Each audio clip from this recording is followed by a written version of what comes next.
Nature is an extraordinary force. There's still so much to learn from the natural world, including how we impact it and how we can protect it. I'm Nathalie Pozo. Join us today as we explore our relationship with the natural environment and all the creatures in it. Kicking things off with a splash, Todd Kaskiewicz at WCVB has the story on whale watching off the shores of Massachusetts. In the waters off Whitehorse Beach in Plymouth, a humpback whale breaches and lands on a 19-foot vessel while lunge feeding. The weight of the whale on the bow launches the stern out of the water, forcing the people on board to hold on tight. Another close encounter between a boat and a whale in the waters near Whitehorse Beach. Oh, there's one. Photographer Sean Daly was up early and snapped these photos. You can see in the photo that there's spray off of the left side where the boat kind of tipped to the left. Now that may have been the guy pulling off to the left, but it looked like collision. Ever since the whales showed up, people have been flocking to Benamit Point with binoculars and cameras for an onshore whale watch. I was in the Navy and never seen them on an aircraft carrier, but now they're like pets here. Now they're here every day. According to marine biologists, these humpback whales are here because their food is. And whales may become regulars at this offshore grocery store. Now, if you're looking for jaws, you're sure to find them in Cape Cod. Watch Mike Bodette from WCVB join in on a shark expedition.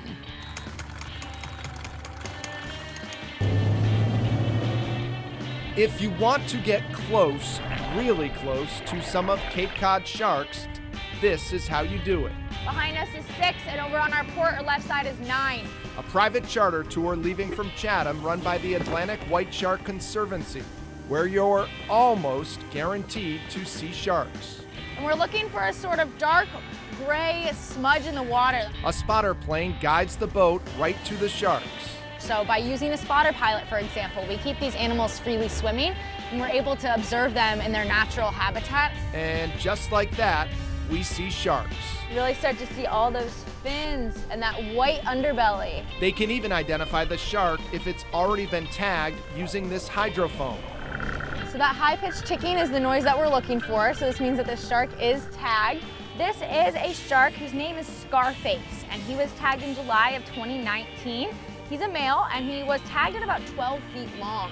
The ability to easily find sharks in the ocean off Cape Cod is tied to the growing seal population that continues to attract more sharks to the area.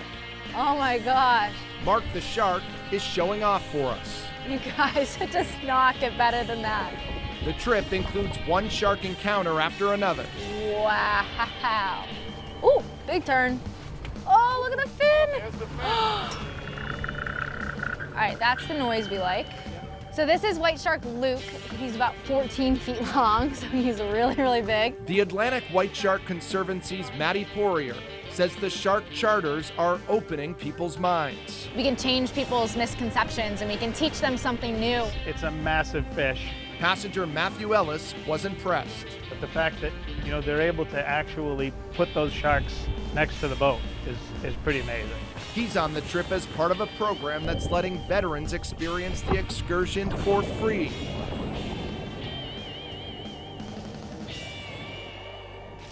Next up, something a little tamer. A partnership in Louisville helps heal the most vulnerable through animal encounters. WLKY's Jennifer Bailey's has the story.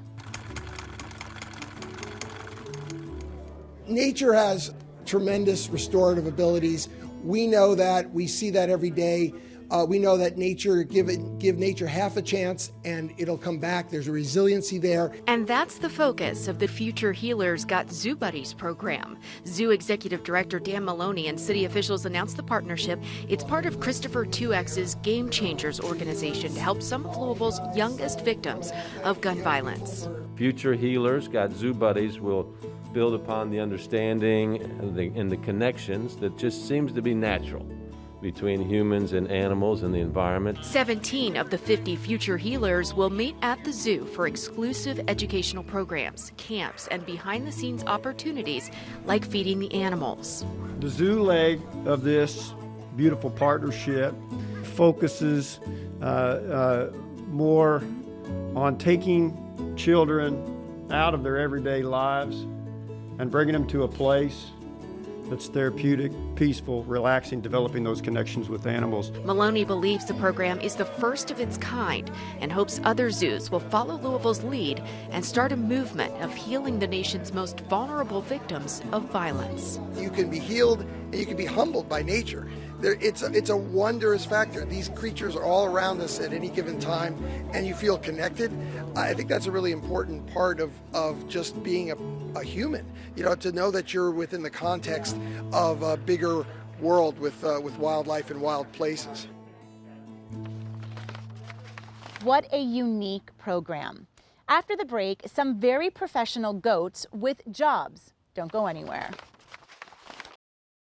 Welcome back. In Iowa, a herd of goats is hired by the city for a special assignment.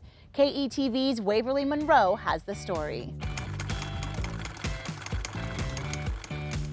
About 60 of these hungry goats are here on this 4-acre patch at Tom Hannafin Park. Now, the owner tells me that they will clear about an acre in a week. They're not your usual city employees, but they are determined and hungry to get the job done.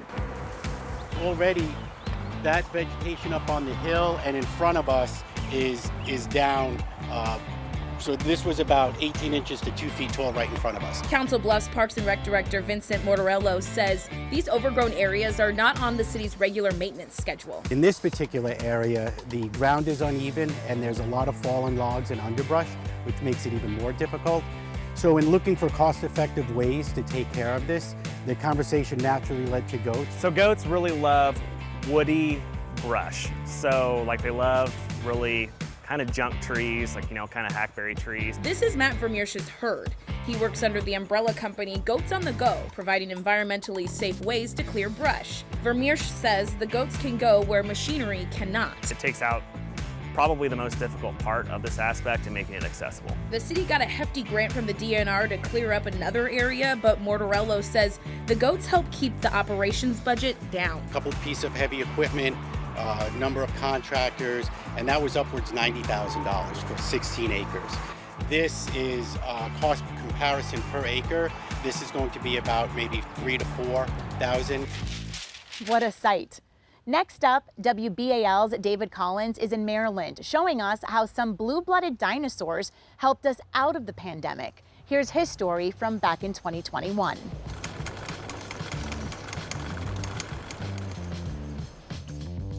You're looking at medicine's warning bell, horseshoe crabs.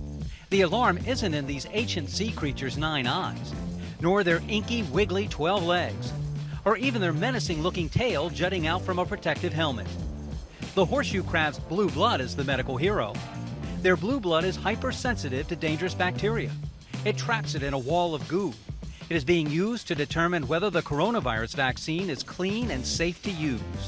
The crab's blood clots around the bacteria, and then there's other chemistry in that will kill that invading bacteria. We don't take advantage of that part, we just take advantage of the clot. The detection process is incredibly simple. Horseshoe crab blood and a sample of the coronavirus vaccine incubate in a test tube for about an hour. When after that hour is up, you'll pick up the test tube and you'll turn it over. If the clot stays at the end of the tube, you've got a positive, you've got contamination. If the clot falls out and wets your hand, it's a negative, and that's good. From June through November, horseshoe crabs are caught at night a couple of miles offshore in Ocean City. Trucks refrigerated to the same temperature as the ocean bring them to Lonza Inc., a laboratory in Salisbury. They spend about 24 hours here before being released back into the ocean. Lab technicians slide a needle through a hinge in the horseshoe crab shell into its open circulatory system. The blood flows freely. 3 tablespoons of it is collected in glass bottles. The lab workers spin the blood in a centrifuge to separate the cells. The lab then refines the product and sells it as test kits to pharmaceutical companies. The FDA requires screening vaccines for toxins. Even trace amounts of bacteria known as endotoxins can be deadly if it enters the bloodstream. Decades before the benefits of horseshoe crab blood was discovered, doctors called vaccination infections injection fever. Can thank the safety of that vaccine to the horseshoe crab that we have right here in Maryland. Now we're headed down to Florida, where there are several ways to make a living with alligators. Dave McDaniel from WESH runs through a few of these gator-crazy businesses.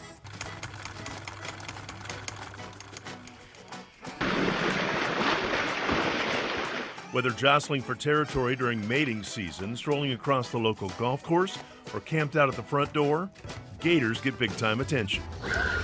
And stuff wasn't in a garbage can? Well, forget about it. That's instantly viral. Let's go, up here, Gators! For more than 70 years, Gatorland has parlayed the public's fascination with alligators into a successful business model. People come here to Central Florida for two things. One, for the big mouse, and two, to see these guys, alligators. Woo! And just in Gatorland's breeding marsh, 150 alligators, a fraction of the gators on site of all ages and sizes. At Gatorland, little kids can actually hold baby gators, but if you want to get up close to the big boys, you got to spend $12, grab a piece of chicken, give them some lunch, hoping, of course, you're not lunch. Get beyond the fence, feed these alligators from a safe distance, learn about them, and have a really cool picture with them in the background. Y'all, welcome to Gatorland's Jumbo Woo! Competition. My daughter loves them, and I love just to watch her feed them. Her eyes light up. It's great. They're cute. Yeah, they're cute little things. Alligators never disappoint. And we keep them heated, keep them about 88 degrees, because an alligator's cold-blooded.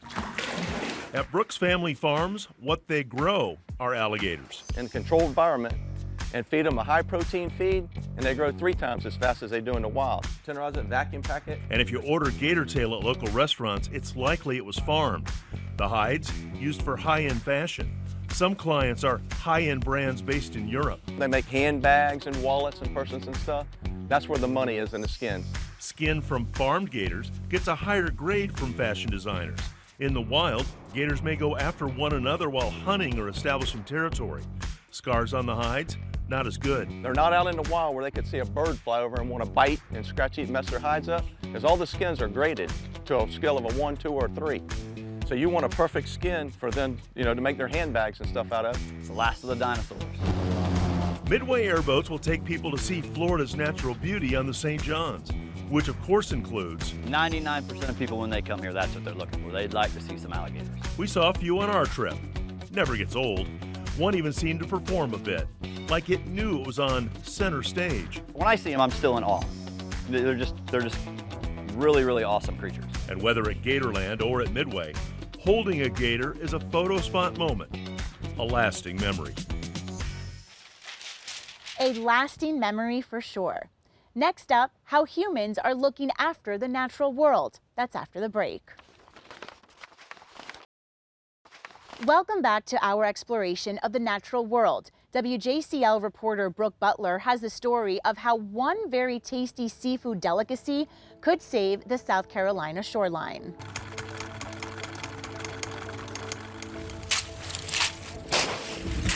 In the thick of summer, with temperatures blazing, you can find volunteers on Hilton Head Island shelling out hours of their time to build an oyster reef that will not only protect the environment, but also the Calabogie Sound shoreline.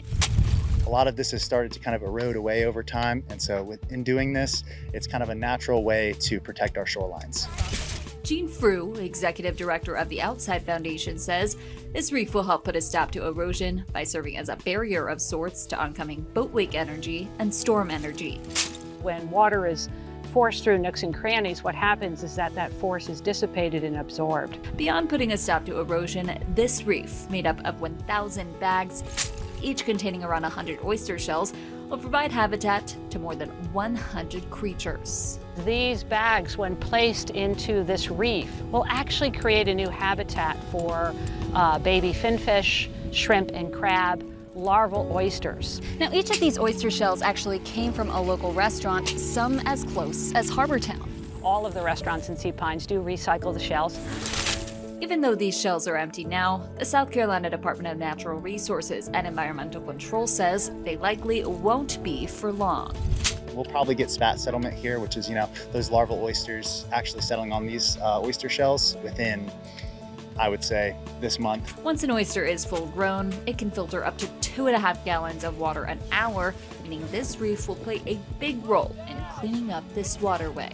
So that's really remarkable. So they protect our shoreline, they create a habitat, and they filter our water. As for the volunteers who help create these reefs, organizers say they'll be able to see the fruits of their labor for years to come. These are going to be here when my kids are here, my grandkids are here. And so it's something that's really cool that someone can be a part of this and kind of see the benefits.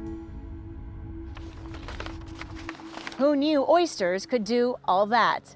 Next up, a Des Moines neighborhood comes together to plant trees and protect the city for generations to come. Here's KCCI reporter Amanda Roker.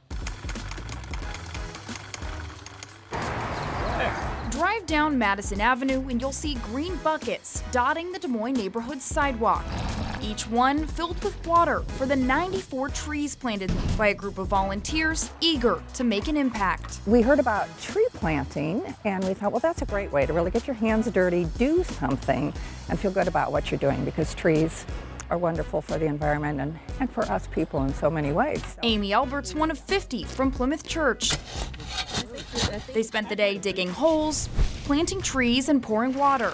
It's all part of the nonprofit Trees Forever's work to bring beauty and climate change solutions to communities across Des Moines. It makes our cities a lot cooler and more habitable, especially as we find ourselves facing more consistent higher temperatures and heat waves.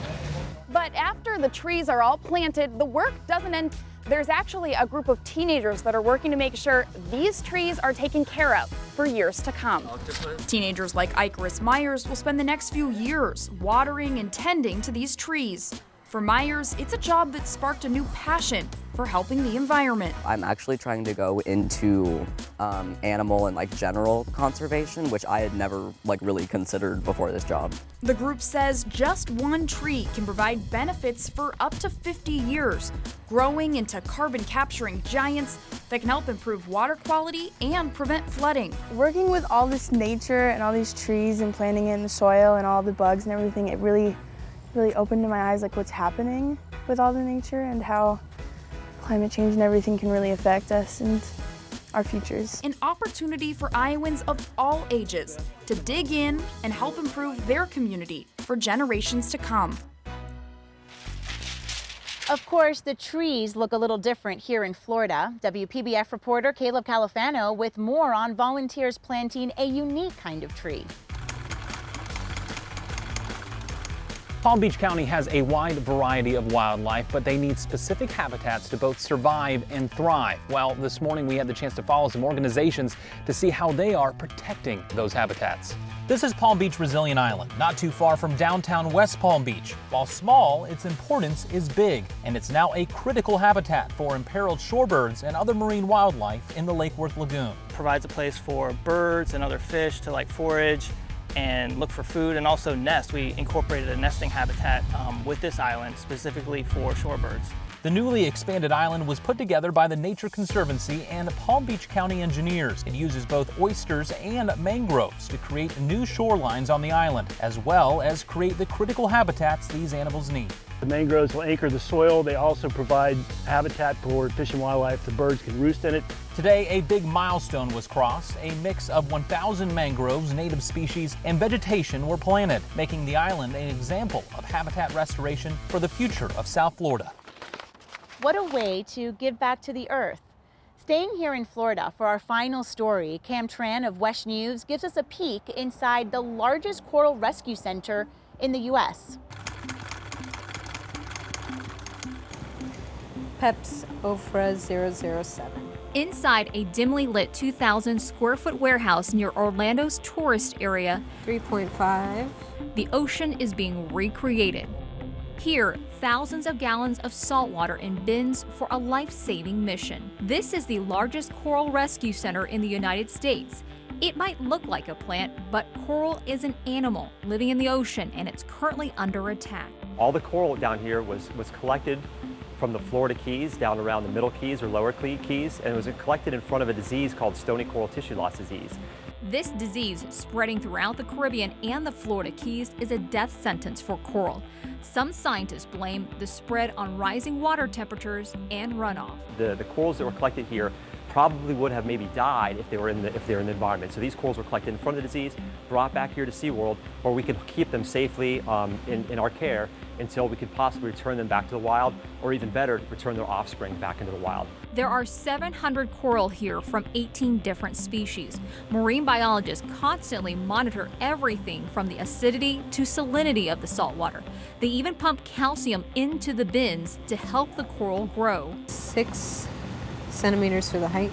A lot of these corals have grown like 2 to 3 centimeters in diameter, which might not sound like a lot, but for a coral like this, it is a lot because they grow very slowly. The goal is to save the coral and help them reproduce. Doing that outside of its normal environment is a very challenging task. The science has to be exact, down to when the lights turn on. The lights here in our facility, the sunrise is the same time as Key West, and the sunset is the same time as Key West. So we're basically simulating the natural daylight cycle for them, and that's what gets them to spawn. The rescue center has been successful in getting the coral to spawn. In fact, just recently, coral just spawned in the center, and inside this tank are thousands of fertilized eggs. Eventually, these eggs will be transferred to a bin similar to this, where the eggs will attach onto the tile, allowing them to grow. It takes 1 to 2 years for these floating babies to grow big enough to be put back in the reef. The success of this project is vital for Florida's coasts. If you're a fisherman, they say 25% of all fish that are in the ocean start or live a portion of their life on a coral reef. So it's huge for fishing, it's huge for scuba diving if you're a recreational scuba diver. If you just have a house in Florida, it prevents the strength of hurricanes. It can lessen storm surge by up to 90%. It's like the rainforest of the ocean. What a beautiful example of how humans can help restore the planet. Thank you so much for joining us today and watching the stories of how nature, the environment, and people can work together. We'll see you next time.